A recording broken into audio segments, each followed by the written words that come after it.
नमस्कार दोस्तों, मैं हृदय मिश्रा आप सभी का स्वागत करता हूं HRDIS पर। कैसे हैं आप सभी लोग? आई होप आप सभी लोग अच्छे होंगे और अपनी पढ़ाई को बहुत ही बेहतर ढंग से कर रहे होंगे। देखिए, आज हम लोग करंट के एक टॉपिक को लेंगे जो कि आपके एग्ज़ाम के लिए बेसिकली क्या है, बहुत ही इम्पॉर्टेंट होता है। और ये आपके एग्ज़ाम में जो है नोबेल प्राइज़ से संबंधित जो है एक प्रश्न हर साल आपको देखने को मिलता है।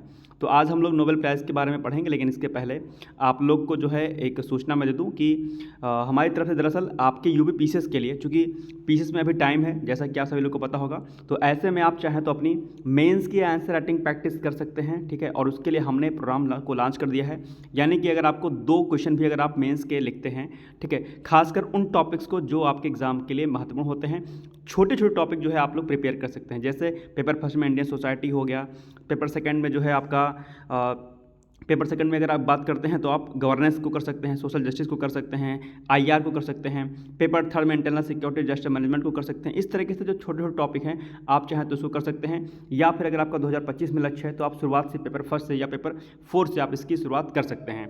तो अगर आपको आंसर राइटिंग प्रोग्राम में जो है पार्टिसिपेट करना है, अगर अपनी तैयारी को बेहतर ढंग से करना है, तो आप लोग जो डिस्क्रिप्शन बॉक्स में टेलीग्राम का लिंक दिया गया है वहाँ पर आप मुझसे जुड़ करके सारी डिटेल्स जो है हमसे प्राप्त कर सकते हैं और वहाँ पर अपने प्रोग्राम को ज्वाइन कर सकते हैं, ठीक है। तो आइए हम लोग बिना देरी के सेशन को स्टार्ट करते हैं।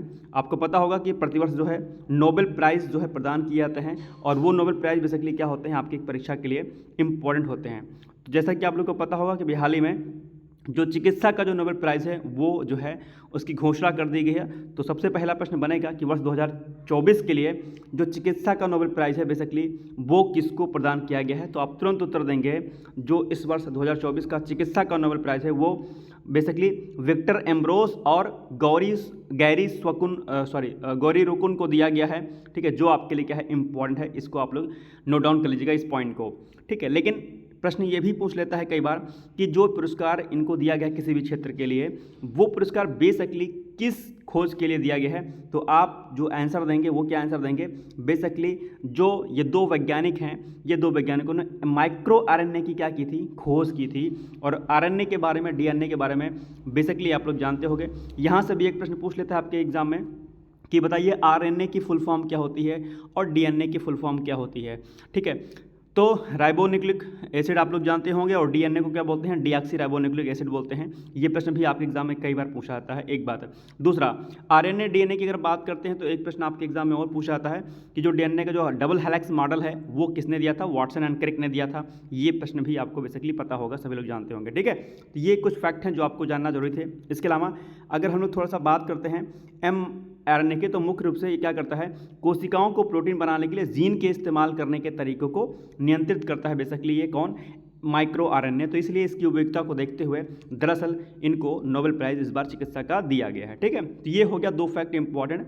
इसके अलावा 2-3 फैक्ट आपके एग्जाम के लिए और महत्वपूर्ण हो जाता है, जो कई बार आपके एग्जाम में क्या होता है, पूछ लिया जाता है। तो आइए हम लोग उस फैक्ट को भी थोड़ा सा देख लेते हैं कि बेसिकली वो कौन कौन से फैक्ट आपके एग्जाम के लिए क्या हो जाते हैं, ज़रूरी हो जाते हैं, ठीक है। तो आइए हम लोग फटाफट इसको थोड़ा सा देखने का प्रयास करते हैं। देखिए, अगर बात हम लोग थोड़ा सा नोबेल प्राइज़ के बारे में करते हैं तो आप लोग को पता होगा कि नोबेल पुरस्कार, जिसे हम अल्फ्रेड नोबेल पुरस्कार के नाम से भी जाना जाता है इसे, और प्रतिष्ठित पुरस्कारों का एक ये समूह है जो प्रतिवर्ष विभिन्न क्षेत्रों में उत्कृष्ट योगदान के लिए प्रदान किया जाता है, ठीक, एक बात। दूसरा, स्वीडिश रसायनज्ञ और उद्योगपति अल्फ्रेड नोबेल की 1895 यानी कि 1895 की वसीयत के अनुसार उन लोगों को दिए जाते हैं जिन्होंने पिछले वर्ष के दौरान मानव जाति को सबसे बड़ा लाभ प्रदान किया है। यानी कि उन्होंने अपनी रिसर्चेस के माध्यम से, उन्होंने अपने जो है प्रयासों के माध्यम से कुछ ऐसी खोज, कुछ ऐसे जो है इन्वेंशन किए हैं जो मानव जाति के लिए क्या होते हैं, लाभदायी होते हैं, और इसीलिए जो है उनको ये पुरस्कार दिया जाता है।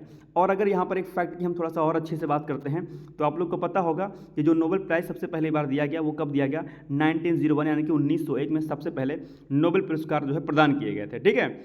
इसके अलावा आप लोग को यह भी पता होगा कि ये जो नोबेल प्राइज़ दिए जाते हैं बेसिकली ये 6 श्रेणियों में दिए जाते हैं। तो आप कहेंगे ये 6 श्रेणी कौन कौन सी होती हैं, तो आइए हम लोग इसको देखने का प्रयास करते हैं। ये जो बेसिकली 6 श्रेणी होती है वो 6 श्रेणी जो है कौन कौन सी होती है, ठीक है।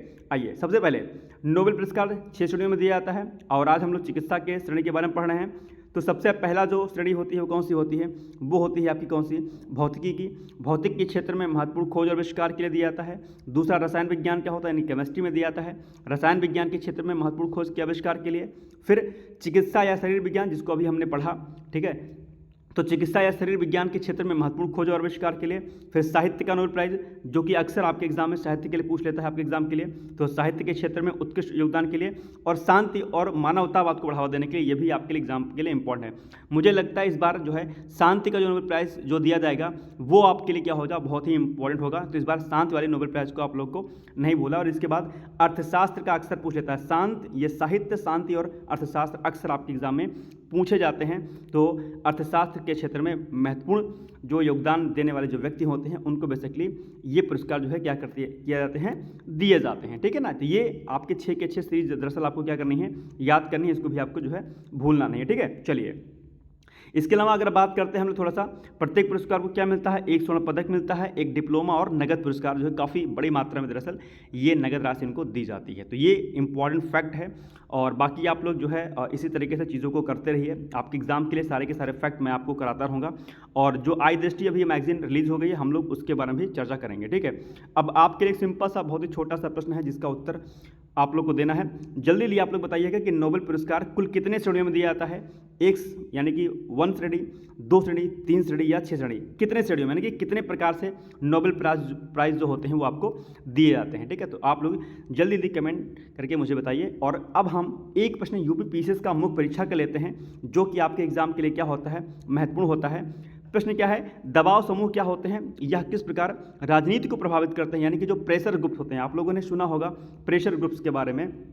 ठीक है, तो प्रेशर ग्रुप्स क्या होते हैं, ये बहुत इंपॉर्टेंट होता है।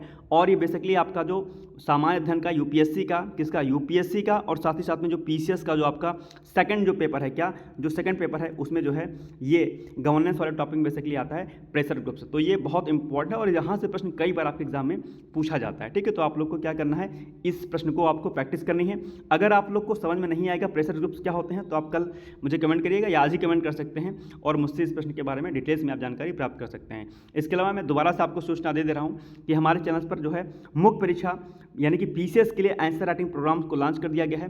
डेली आप जो है 2 प्रश्नों के माध्यम से अपनी तैयारी को बेहतर कर सकते हैं। और मैं कई बार कहता हूं कि अगर वास्तव में अगर आपका लक्ष्य पीसीएस का है तो उसके लिए आपको आंसर राइटिंग करनी पड़ेगी। अगर ये नहीं करेंगे तो फिर आप समझ लीजिए कि आप तैयारी बिल्कुल भी नहीं कर रहे हैं।